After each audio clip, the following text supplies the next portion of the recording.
Morning class, welcome back to your online class. So in our previous video we were discussing chapter 6 solid liquids and gases. Till now we have already discussed the characteristics of solid liquids and gases and the reason behind those characteristics. Today we will be discussing about what is soluble and insoluble substances. First, let us understand what is soluble substances.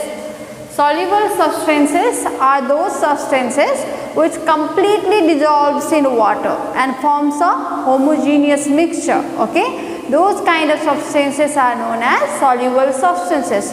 For example, you take a glass, fill it with water and add sugar or salt to it and stir it. Okay, what will happen?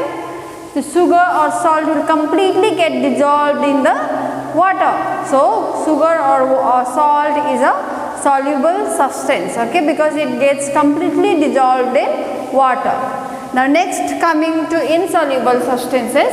Insoluble substances, these are those substances which does not completely mixes in a liquid. Okay, those substances are referred to as insoluble substances. Let us take the example. You take a glass, similarly you fill it with water, fill the glass with water and add mud or sand to it. Will mud or sand completely dissolve in water? No, it's not going to happen. So it's a mud or sand is a insoluble substances. Okay, instead of mud or sand, even if you take chalk and dissolve it in water, will it completely dissolve in water? No, it will not completely dissolve in water. So chalk is also the example of insoluble substances. Okay, I hope you understood what is soluble and insoluble substances. Soluble substances means they completely get mixed in a liquid, whereas insoluble substances means they do not completely mix in a liquid. Okay, so next we will be discussing the process which will help you to separate insoluble substances and soluble substances from a liquid. Okay, next let us discuss the process by the help of which you can separate insoluble solids. Okay, so what are those processes? Sedimentation and decantation and filtration. Now first let us understand what is sedimentation and decantation. Okay, now at your home you might have seen your mom before cooking rice or pulses. What does she do? She will pour a water to it, wash it, okay, and let that settle for a while. What can you see? That your rice or pulses get settled in the bottom of the container, and if there is any impurities in rice, like if there is any stone or husk in a rice or in a pulses, that will float on the surface of the water. Okay, so here your rice is a sediment. So here what is sedimentation now? Sedimentation is the process by which heavier materials settles at the bottom. Okay, bottom of a container is known as sedimentation. Okay, and whatever the impurities are there, you will get on the surface of that particular liquid. I hope you understood what is sedimentation. It's a process in which the heavier particle settles on the bottom of a container. You can take the other example for sedimentation also that we have taken previously. You fill a container with a water,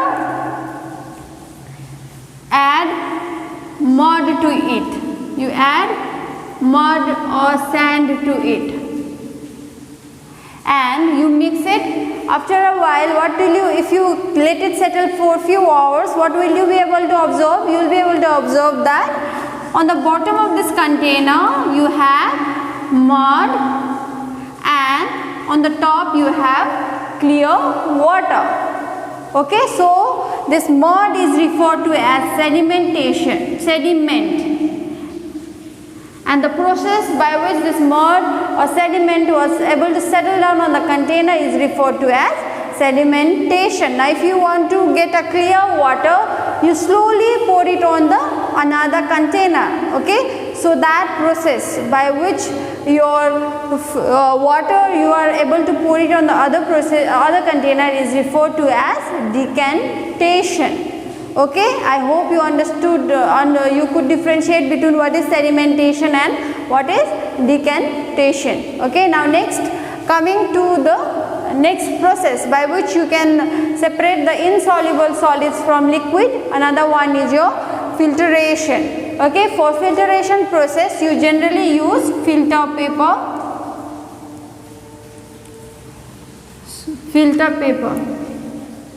Okay, let's take the same example. You have a container filled with water, you added a mud to it, you mixed it. Okay, now you want to separate the mud from a water. Okay, so what do you do? In another beaker or a flask, okay, you put a funnel,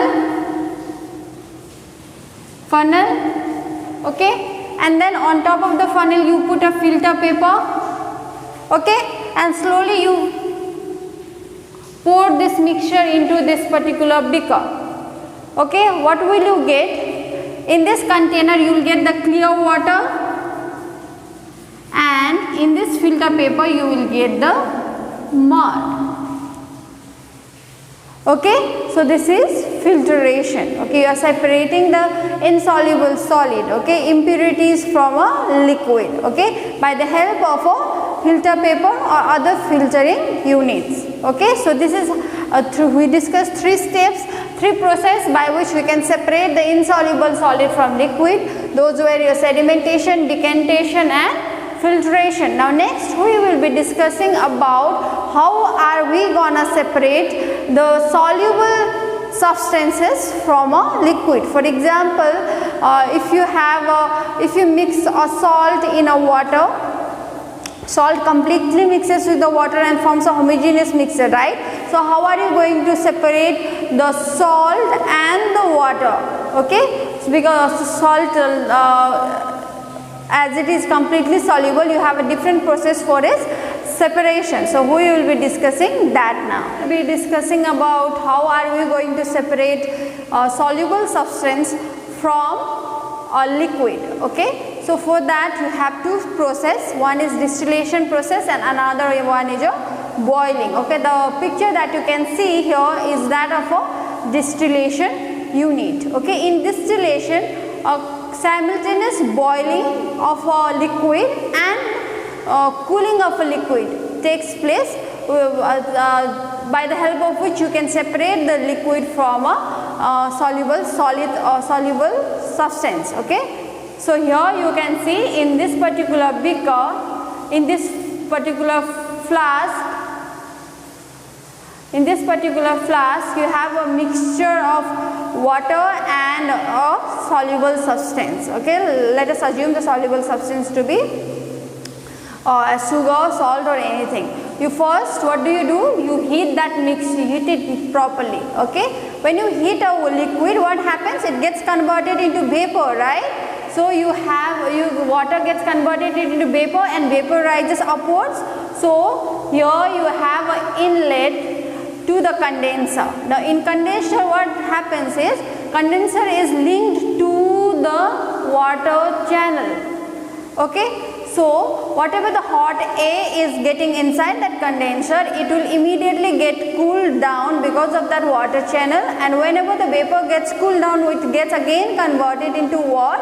It gets again converted into liquid. Okay, so that way you get the pure water. In laboratory process, whenever you are using you want a distilled water, because water generally they consist of different kind of impurities, right? So it can react with any while carrying out the experiment, it might even result into a false reaction, because minerals that is present in the water might react with the other things that you are conducting the experiment with. Okay, so in laboratory generally you use a distilled water. Distilled water is pure water, it does not contain any minerals also. Okay, so this is the process. This process where simultaneous heating and cooling is conducted is known as distillation process. Okay, and this one you see is the Liebig's condenser distillation unit. Okay, so next is your boiling. Fluid is boiling. Boiling, let us take the example of water mixed with salt. So how do you separate the salt from a water? Okay, so how do we do it? With that mixture you will constantly boil, and water when you heat it, it gets converted into a vapor and you will escape out, and in a container you will be left with only salt. Okay, so today we discussed, what all did we discuss? What is soluble substance, what are insoluble substance? You should be able to cite the example of soluble and insoluble substance, and how do we separate insoluble and insoluble substance from a liquid. We have discussed all the different processes. Okay, so you go through this topic in your book. Okay, next day we will carry on with the another topic from the same chapter, that's air. Okay.